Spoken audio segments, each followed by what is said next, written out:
has admitted. Let me double check these here.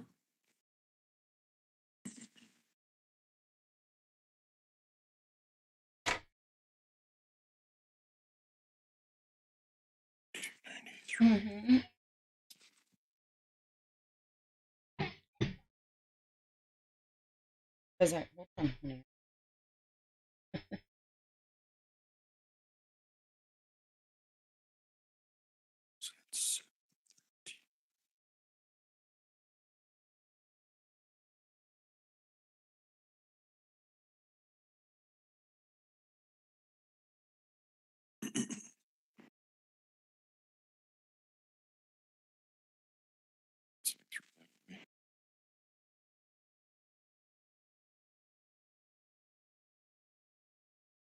All right, prosecution, what's your plan today?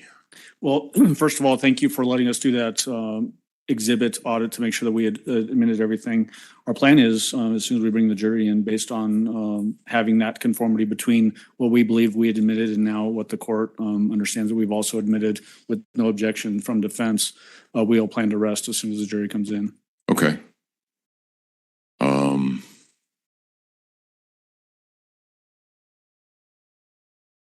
Who are you calling first?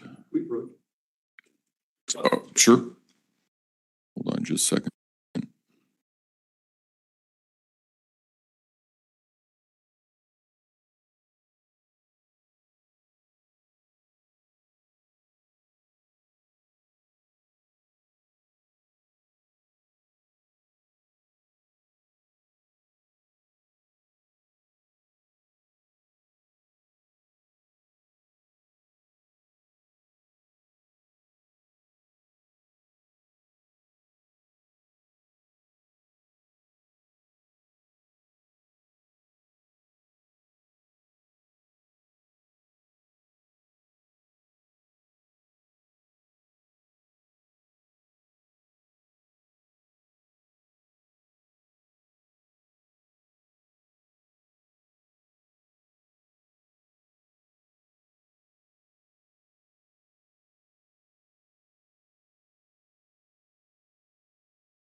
Ooh, look at Renee. She's got the tea, literally.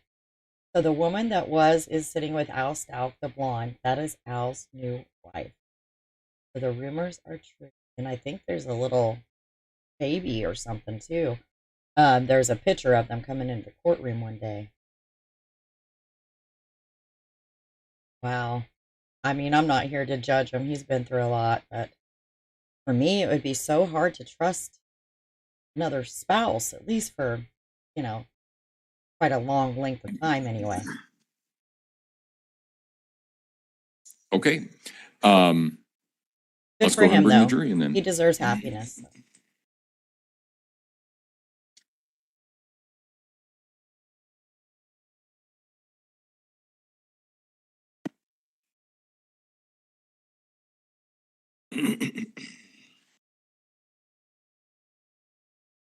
I should have asked. We do have everybody, right? Okay.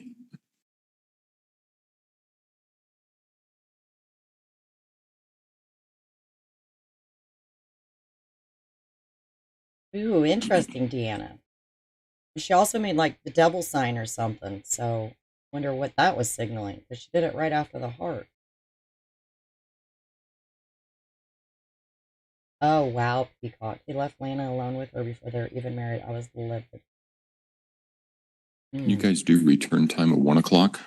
I wonder rise if for he the jury, has please. the custody, or if 1 that o'clock will custody not issue's work. been changed since all of this has happened. Like I said yesterday, I would just be terrified to let my kid go back with him, even though he didn't do anything. You know, I would just be terrified. It's not right, and it's probably not a rational way of thinking, but it is how I would think. You know, I would be angry for a while, for sure. Thank you. You may all be seated. Court will recall 20 CR 1358, People versus Leticia Stauch. Record should reflect the jury has returned to the courtroom. Good morning, ladies and gentlemen. It's a little better here today. Working on splitting that difference thing seems to be helping out a little bit. Let's hope it stays that way. Again, has anything occurred since we were last together that causes any of you to believe you could not continue to serve as a fair and impartial juror in this case? If so, please raise your hand.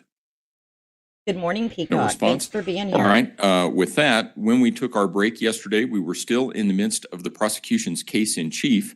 Mr. Allen, call your next witness, please. Thank you, Your Honor. With Kevin Clark's testimony yesterday, that concludes the state's evidence, and so we would rest our case at this time.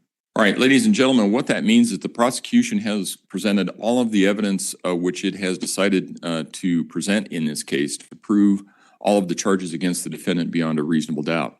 At this point in time, the defense has the opportunity, but not an obligation, to call witnesses. I want to remind you that the defense does not have to present any evidence or call any witnesses. With that, does the defense have any witnesses it intends to call? We do, Your Honor. All right. Do we know who? Your Honor, we'd like to call Dr. Rhonda Niederhauser. All right.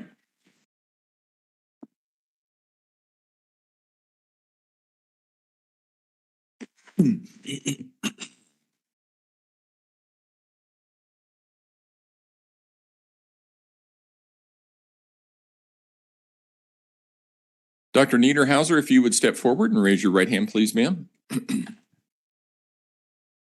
Come a little closer. Oh, you just go right there and face it. Sure. It's okay. Do you swear or affirm the testimony about to give in this matter will be the truth, the whole truth, and nothing but the truth? Go ahead and have a seat in the witness stand. Please watch your step as you step into the stand.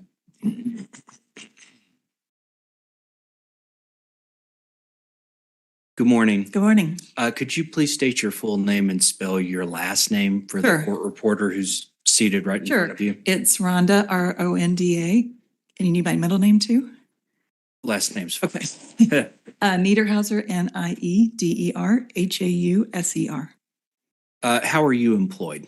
So I work at Fort Carson. I work at Evans Army Medical Hospital, and I work in Ivy Medical Clinic. It's a primary care clinic office. Okay. And I'm a clinical psychologist. Okay. And what is your education?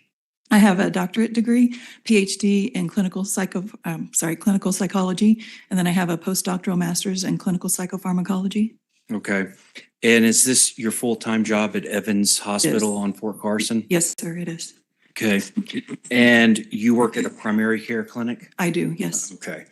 Do you exclusively or primarily treat people that have had mental health or I see mental all condition? kinds of different things. I would say the primary is people with depression, anxiety, adjustment disorder. I work mostly with the dependents of military spouse or military service people. And then I work with veterans and their family members as well. Do you do active duty soldiers as well? Occasionally, our clinic is primarily for the dependents, veterans Okay. and their dependents. Yeah. All right. Occasionally, there'll be a mom that brings her kid in and has some postpartum depression or anxiety, and I'll see them. But we have other clinics that will take care of the active duty service members. How long have you been at Evans Hospital? 10 years. 10 years? And how long have you been a practicing clinical psychologist? Since 2000. 2000? 23 years. All right.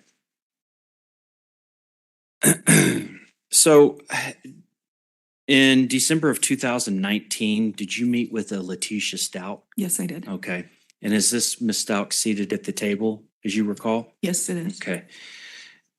And what day did you meet with her? I don't have that. Okay. But from memory, based on the records I reviewed, I think it's December 5th and also December 13th. Okay. All right. And what did you meet with her about?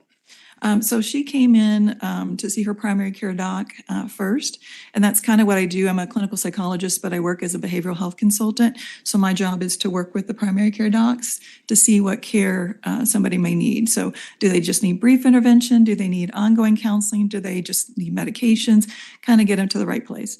So she originally came in to see her primary care doc.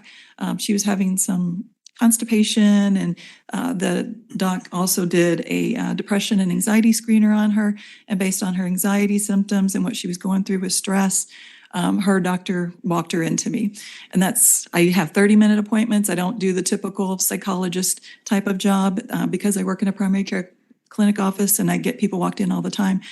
So she was walked in for me for stressors with her work, and she was having some anxiety symptoms. Okay. So she went to see her primary care doctor back in December 2019. Correct. And your understanding is the primary care doctor thought that it would benefit her to come and meet with you, a clinical psychologist. That's correct. Okay. And how long did you talk to Ms. Stauch? Was it the full 30 minutes? Or I documented it was 30 minutes. I didn't have a timer on it, and I can't tell from 4 years ago. So I'm sorry. okay. And what was your diagnosis, or did you make a diagnosis? It was anxiety, generalized anxiety disorder. Okay. Did you prescribe any medication or treatment or therapy for her? So I don't prescribe, so I make recommendations to the primary care docs. And then I recommended that she see a therapist. Okay. What was your recommendation for medication?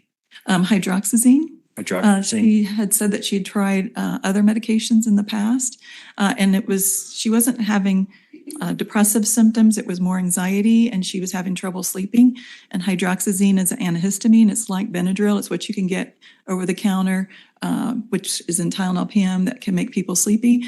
But Benadryl has never been a medication that helps people with anxiety. Hydroxyzine, we found, can help with anxiety and can help with sleep. Okay. And that's what I had recommended. Was she ever prescribed lorazepam by you or anybody else that you're aware of? I don't remember. Okay. Did you discuss stress and anxiety that she was having from her work as a teacher? Yes. So she had told me that somebody at her work was being harassed and that she stood up for that person. I don't know what kind of witness she was to them, but because she was a witness, she felt like she was being harassed. Okay. And at some point, you provided a letter dated December 5th, 2019. There's also a letter dated December 15th, 2019 that has your name and everything, but there's not actually a signature. Do you recall that letter? I do. Do you want me to speak to both letters? No, just the latter one. Yeah. The second letter, so I saw Ms. Stauch on the 13th of December. And at that time, she was doing better. She had decided that she was going to quit that job and she was going to go in another school district. She was going to look for a teaching job in another school district. And because she had made that decision, I think some of her anxiety was relieved. In fact, when I did it's called a behavioral health measure 20. So it measures all kinds of different things, including anxiety. Her symptoms had gone down. And I think that was mainly because of making that decision to leave that job. So she left, and then I got an email from her that she apparently had talked to her work, her boss, whatever the case may be, and they told her that they wouldn't allow her to quit because she was on a contract, and if she wanted to resign, she'd have to have a letter from her doctor indicating that it was recommended. And so that was the letter that I had written, was that I recommended that she be able to resign from her position based on her anxiety symptoms. Okay. And then I sent the letter. I'll finish. I'm sorry. And you had, Wait. Let's stop both of them. I know it's hard for you because everybody comes in, number one, they're nervous. Sure. They may not have done this before, but the court reporter is taking down everything we say as we say it. Sure. That's important for one thing. It's easier for her to take things down if only one of you is talking at a time. It's also easier if you speak slower. Okay. She'll appreciate that. Okay.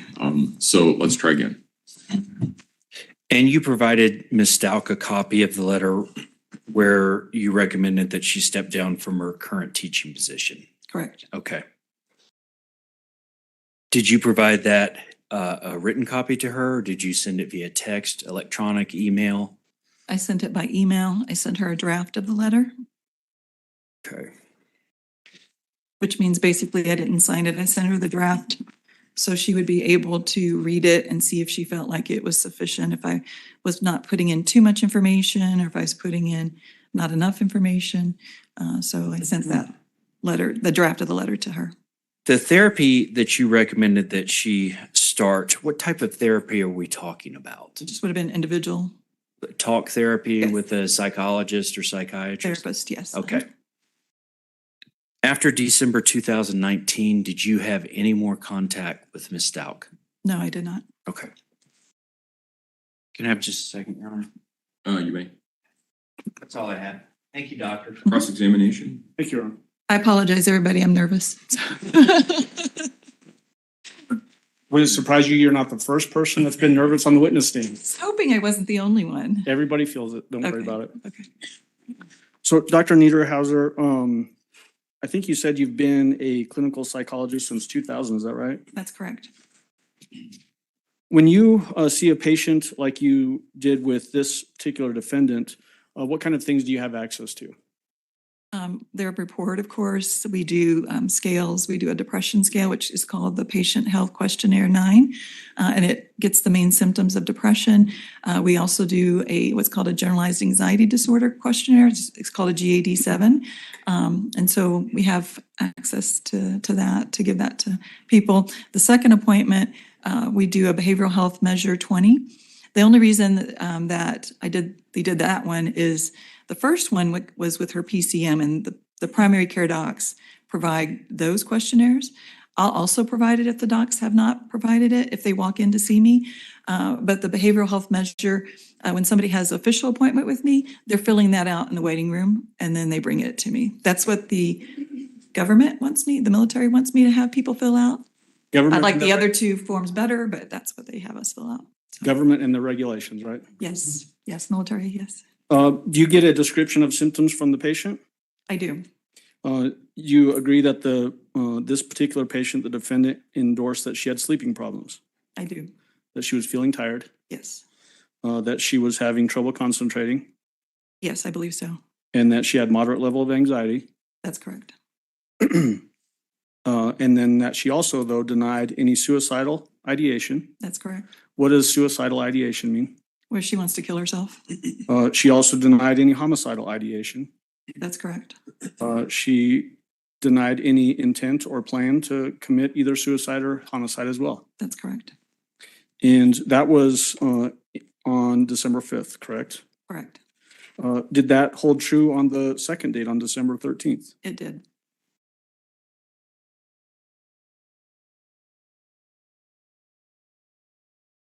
She cited as the factors of her psychological issues as the stress at work, correct? That's correct. And that she was trying to quit that job That's correct. and that she wanted a letter from you to be able to quit that job. That's correct. Did you consider the option that she might be manipulating her visit with you to get a letter to present to work? I did not. That's not typically how we Okay. operate. We trust the people that come in to see us. I would not be a good psychologist if I cross-examined every person that came in Sure. and said, I don't believe you. So that's how a therapeutic relationship works, is you have to trust the person that's coming in to talk to you.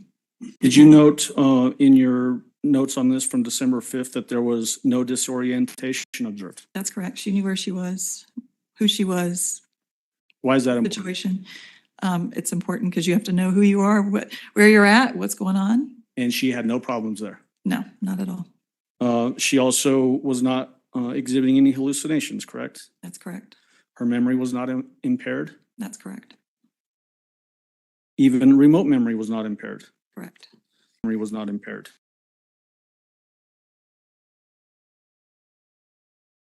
Judgment was also not impaired. That's correct. Speech was normal. Correct. Rate of speech was normal. Correct. Didn't seem to be pressured in her speech. Correct. Tone was not abnormal. It was not monotone or any other abnormality. Correct. And volume was normal. Yes, And in fact, you noted no language abnormalities were demonstrated at all. that's correct. You also went through her thought processes, correct? Correct.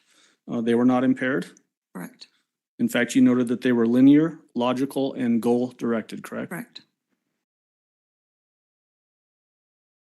You also evaluated her for connectedness, correct? I'm sorry, what? Connectedness. Do you remember that? I don't know what. Okay, there's a note in your report that said evaluation of connectedness showed no deficiency. Correct. What does that mean? So I think what you're referring to, and this has been like an old note, so I don't have access to it. But I think that it refers to how you connect to other people. And I didn't see any problems with her connecting to me. And she had connections to other people, her family. Okay. And just so you're aware, I know that you're nervous. It's okay to be nervous, like I was talking about at the beginning. If you can't remember, and it would be helpful for you to review your report. If you tell me that you can't remember and it would be helpful, I can show you your report and then you can review it, okay? Okay. That's a standard thing that we do with lots of witnesses. Sure.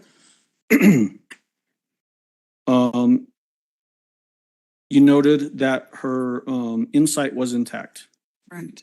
What does that mean, insight being intact? She recognizes what's going on with her. She has insight that she has anxiety, that kind of thing. And you also noted that she was not having any delusions. Correct. If you're noting all of those things, are those signs that somebody is not suffering from a severe mental health disorder? That's- We approach. No, if you have an objection, state it. Honor, I don't believe this witness is allowed to.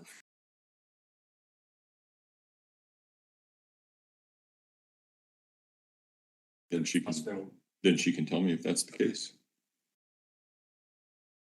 And what I'm asking Dr. Niederhauser is, based on your years of experience as a clinical psychologist since 2000, and then working as a clinical psychologist Evans Army Hospital and at Fort Carson's, are those types of things that somebody would suffer if they are suffering from a severe mental health disorder? Can I answer that or no? I'm not the one giving direction here. Okay.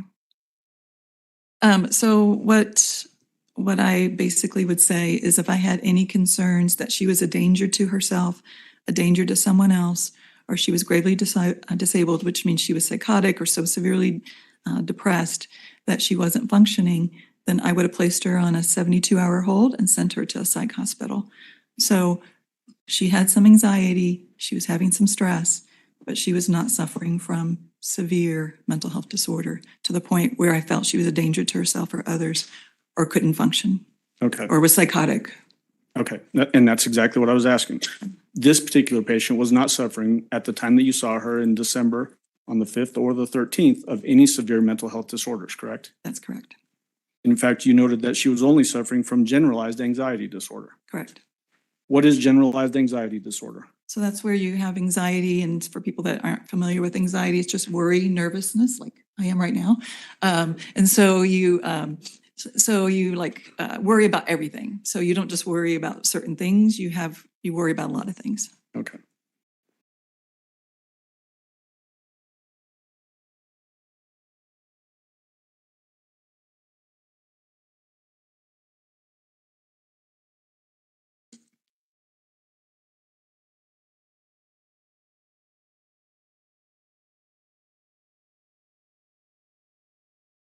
On December 13th, you went through the same sort of neurological assessment of the defendant, correct? Correct. You noted that there was no disorientation observed, Correct. that she was oriented to place, person, time, and situation, Correct. that she was not suffering from any hallucinations, That's correct. that her memory was unimpaired, That's correct. and that remote memory was not impaired. Correct. Recent memory also not impaired. Correct. Judgment was not impaired. Correct. Why is it important to note that her judgment was not impaired? Because if somebody has poor judgment, then they're going to make bad decisions. And her judgment was normal. Correct. Her speech was normal. Correct. Tone again was appropriate. No volume issues or monotone issues or anything like that, correct? Correct.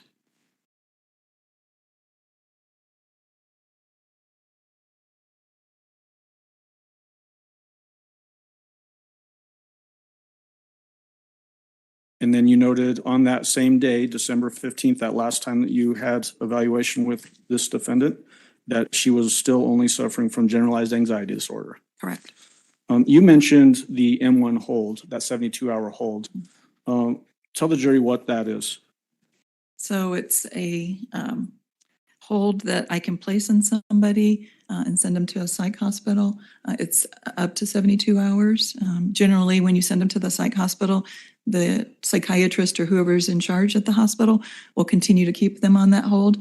The reason we place somebody on a 72-hour hold is because they're a danger to themselves, they're a danger to someone else, or they're gravely disabled, like I was saying before. So they're so psychotic that they don't know who they are, what they're doing, or some people are so severely depressed that they're not eating, they're not taking care of themselves, they're not functioning. So that's where we can place somebody on it's called an M1 hold in the state of Colorado. And during your career as a clinical psychologist, have you ever dealt with somebody that you had to put on an M1 hold?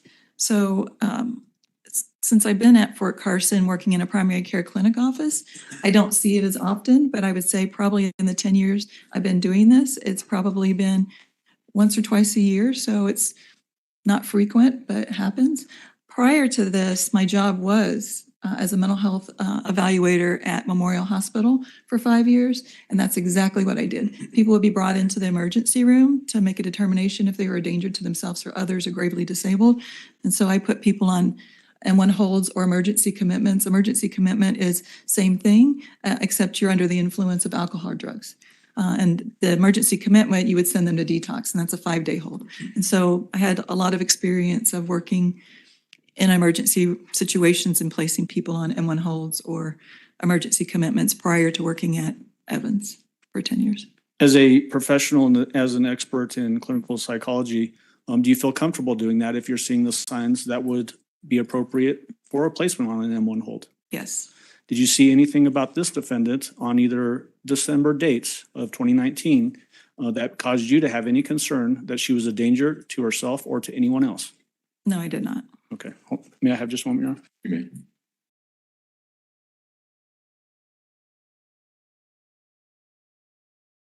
What was the source of information as it relates to your interactions with this defendant? Just the clinical interview with her and the scales that we utilized. So basically everything coming directly from her. Correct.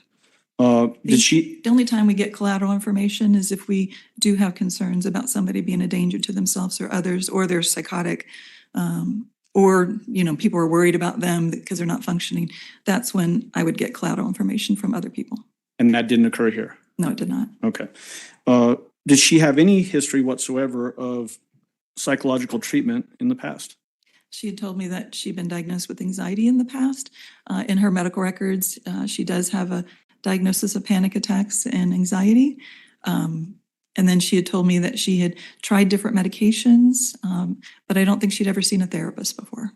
Was there ever any history that you knew of that she'd been in an inpatient treatment? She had not. Had not. Had not. That's at least what she told me. She told you that? Yes. Okay.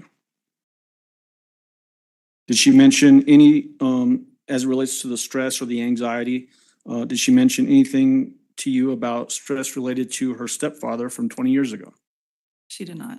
Did she mention any stress related to sexual abuse at the hands of stepfather from 20 years ago? She did not. Okay, thank you. That's all I have, Your Honor. Redirect. I don't have any questions. Thank you. Thank you. Do, do any of the jurors have any questions for Dr. Niederhauser? Looks like we have one. Counsel would retrieve that and counsel approach, please.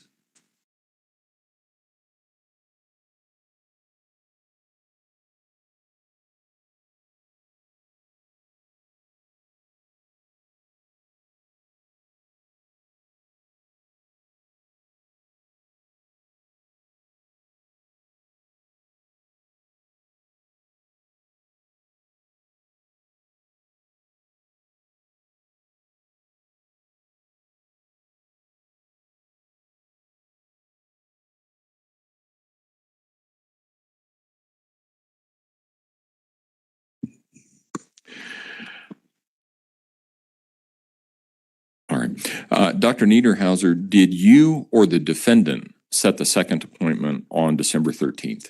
I did. All right. Well, I asked her to get an appointment and somebody scheduled it. Okay. I will allow reasonable follow-up as to that question only. Mr. Cook? Mr. Allen? So how was it that you had contact with her to set that second appointment? So usually what I do is I walk them out. There's a back desk, they check out, and then they actually make an appointment. So I think that's how it happened. Okay, so it was basically at the end of the first appointment, you walk out to the lobby and then you say, set another appointment in a couple of weeks, essentially. That's correct. And why did you have to do that for this particular person? I typically do that as just a normal routine because I want to make sure that I don't do the ongoing therapy, but I want to make sure that I'm following up with patients and making sure that they're getting the help that they need. And so that's why I set it up. And then she did get prescribed that hydroxyzine. And so I wanted to follow up with her and make sure that how she was doing on that medication. So this was only in response to just you wanting to make sure that what you were recommending was working and to follow up, not because you had some concerns about severe mental health disorder. That's correct. Okay, that's all I have. Thank you. All right. Thank you, Dr. Niederhauser. You may step down.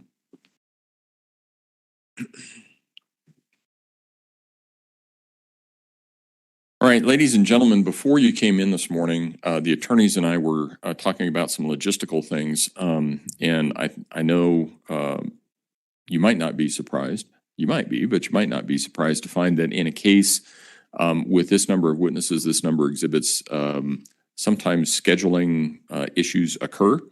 And so we don't have any other witnesses until 1:30. Until 1 o'clock. We're having there's a scheduling issue with respect to the next witness.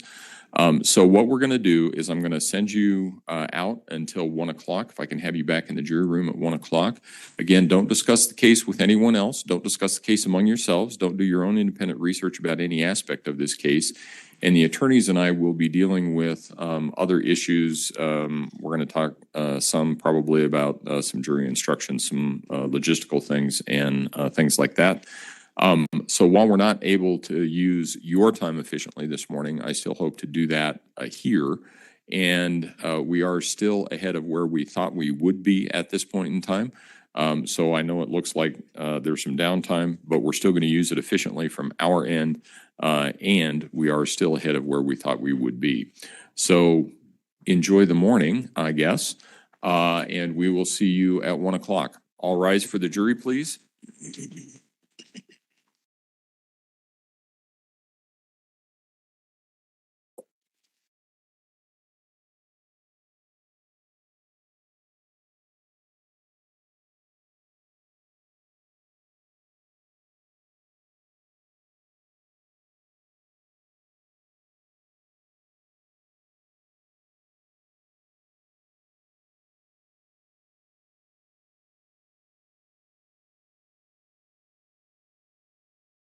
Thank you. You may all be seated.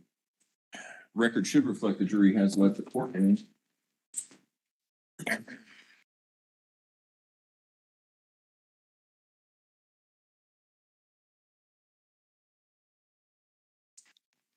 All right, Ms. Stauch, I'm going to go back through some of the questions that I talked to you about last week. I just want to confirm prosecution, there are no prior felony convictions. Is that accurate? Correct, Judge. There were some prior felony arrests, but they were not convictions. Okay. All right. And Ms. Stauch, how old are you? And we've talked a little bit about your education. You have a bachelor's degree, a master's degree, and a doctorate degree. Do I have that right? And how's your health today? And are you now or have you been under the influence of any alcohol or drugs in the past 24 hours? Do you understand that you have a right not to testify? Can you hear her okay, Kathy? Okay. And if you choose not to testify, then the jury can be instructed about that right and be told that they cannot infer your guilt from the fact that you remain silent, and that it would still be the prosecution's burden to prove the elements of the case to the jury beyond a reasonable doubt. Do you understand that? Do you understand, however, that you have a right to testify? And do you understand that if you want to testify, no one can prevent you from doing so? Do you understand that if you choose to testify, you may be cross-examined by the prosecution concerning any matters which are relevant and material to this case? Do you further understand that juror questions may be submitted, but that the same rules of law, evidence, and procedure that apply to lawyer questions will apply to juror questions, and that improper juror questions will not be permitted? However, legally proper juror questions may be asked of you if you decide to testify. Do you also understand that the decision to testify or not to testify is yours personally, and only you can make that decision? Do you further understand that even though your attorneys may disagree with your decision, that the decision is entirely yours and yours alone? Do you fully understand this advisement? Is there anything further you wish for me to explain to you concerning your right to testify or not testify? What is your decision? Do you wish to testify or not testify?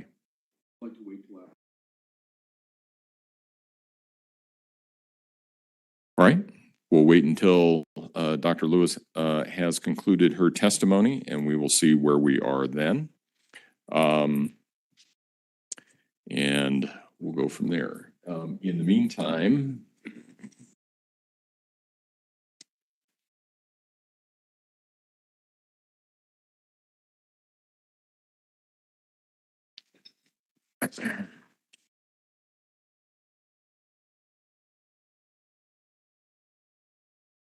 let's use a little bit of the time for jury instructions, just preliminarily.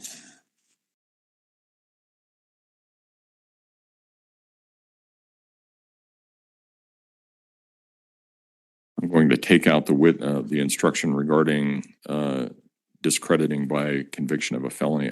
We've not had anybody. The instruction regarding expert, I think, is missing some language. I have to look at it. It looks like it's missing some language, so I just need to look at it. And then, Mr. Tellini, do you have a theory of defense? Yeah. Are you intending to submit one? Okay, so, all right. And do you have any objections to the instructions that have been tendered by the prosecution? The only one I have, they all appear directly with Bulgy, except it's the one about lay witnesses. Right. On sanity. The objection to that one, I understand it comes from statute, but I think it unnecessarily highlights that testimony. I mean, clearly witnesses can do that. The court, it's clearly allowed them to do it. So I think it's implied that it's acceptable for them to do that instead of the research.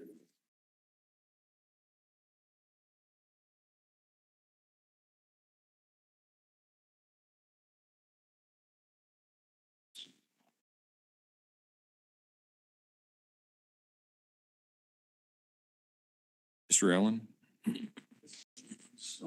Mr. Young? Yes, good morning, Your Honor.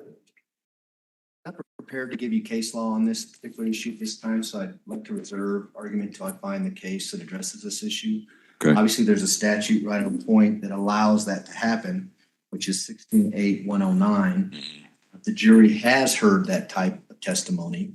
Defense has objected in front of the jury to that type of testimony. Therefore, the people feel it's necessary to give them an instruction as law with regards to layperson testimony. The wording of that instruction is, I believe I used that particular instruction in another homicide case where insanity was an issue. I just can't recall what case I got that from. And so I'll be able to get that to the court this afternoon. Okay. Of course, the defense has an alternative instruction that they'd like to provide. We're more than welcome to look at it. Well, I'm looking at 16.8.109. This issue came up earlier, I think, in response to Mr. Grusing's testimony. Stauch, so the English asking the rest. All the waiver presence for the. Okay. All right. All right. And Ms. Stauch, as I understand it, you're willing to waive your presence for the jury instruction conference? Okay.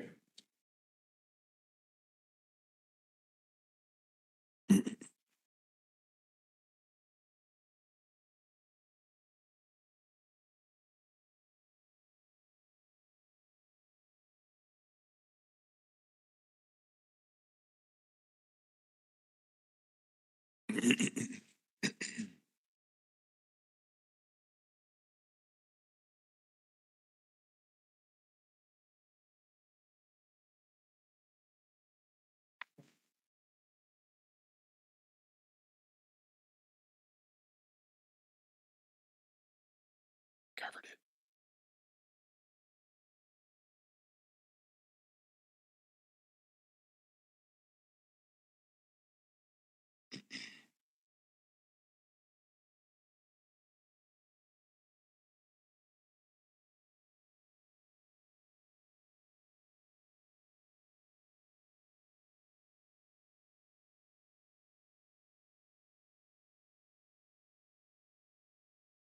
All right.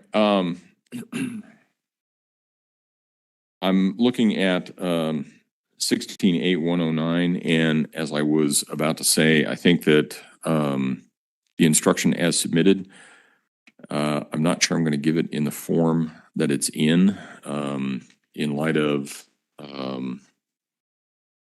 get the citation for you here. I know the case is People versus Dunlap, but I can't remember the citation offhand.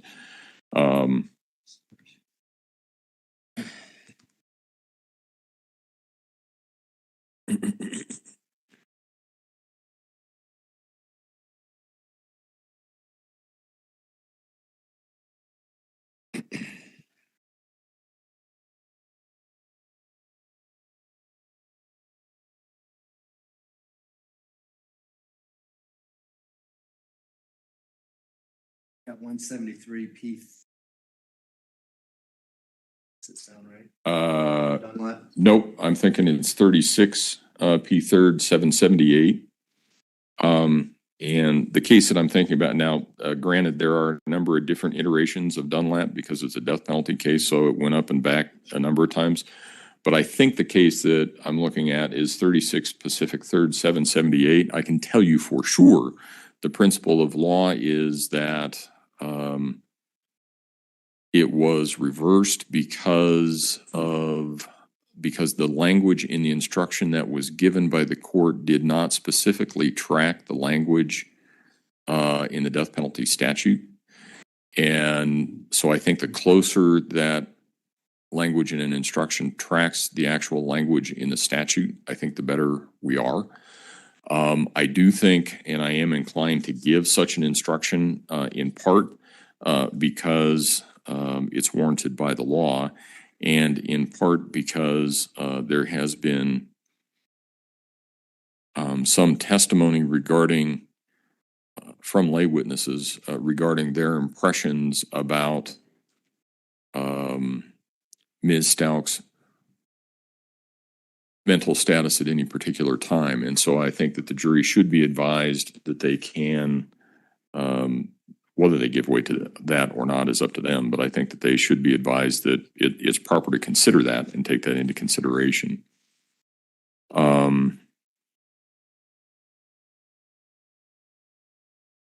And then the only other question that I had was you submitted a jury instruction that I didn't know what the source was.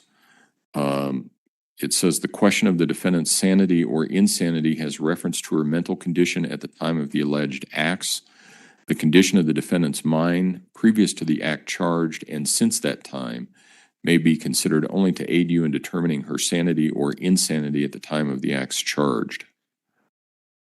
It sounds like it's a standard instruction somewhere, but I didn't find it. And it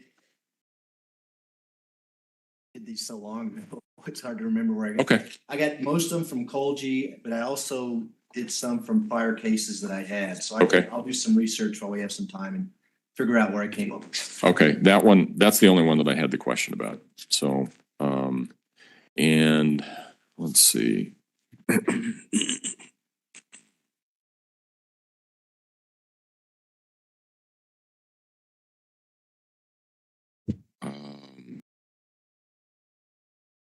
Is there anything else that we need to address prior to Dr. Lewis's testimony at 1 o'clock? Mr. Young? Besides what we talked about yesterday, that's the only concern I have. Well, let's talk about that because she's going to be here at 1 o'clock. So what is it that you are requesting? That the court reminder that she's not to get into the substance of her meeting on Sunday for 3 hours with the defendant and. Okay. All right. Okay. Mr. Tellini? She does in the evaluation, did diagnose with a possible traumatic brain injury and reference earlier hospitalizations in the report that was provided before. Can you show me where that was? Yeah. That's in there. I just remember reading that as well. I remember reading it. I just can't remember which report, whether it was hers or someone else's. I didn't recall it as I was looking at it in hers. So what page are you looking at, Mr. Tenney? I see the diagnosis of the traumatic brain injury by history, but I didn't see where she mentioned. Yesterday, we were talking about a softball incident, and I didn't see that mentioned.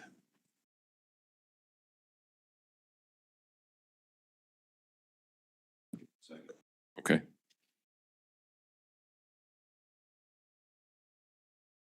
No, not well, 1 o'clock. Okay, because they're confused on the 11th. Yeah, no, 1 o'clock, Yeah. because that's when Dr. Lewis will be here. Yeah. So, yeah, don't take her back to CJC.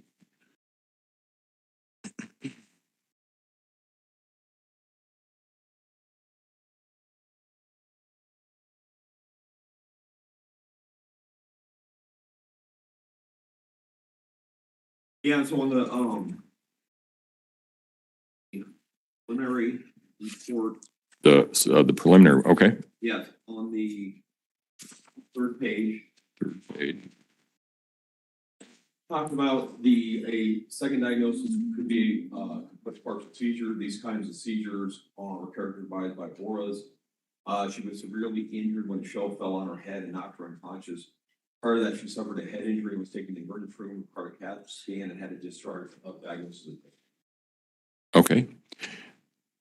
Mr. Young? Nothing about a softball, obviously, injury. It's in her report that may lead to this conclusion that she comes up. Okay. And I do recall her talking to Ms. Stauch about the bookcase during her forensic interview that was recorded back in. Okay. I think she can talk about that. Again, she can't talk about a softball injury other than to say that what she says here, prior to that, she suffered a head injury, was taken to an emergency room, required a CAT scan, and had a discharge diagnosis of brain damage. I think she can talk about that. What? Oh, she wants to come back. She can. Other than that, is there anything else that we need to take up? Nothing from the Defense? Okay. All right. We'll see everybody at 1 o'clock then. And I will tell you that even if we finished early today, we're not going to do closings tomorrow. I think it's fair to give everybody some time to get things together. So the earliest that I would anticipate closings would be Friday. I just think everybody needs to have some time to put all of their thoughts together. So, all right, we'll be in recess then.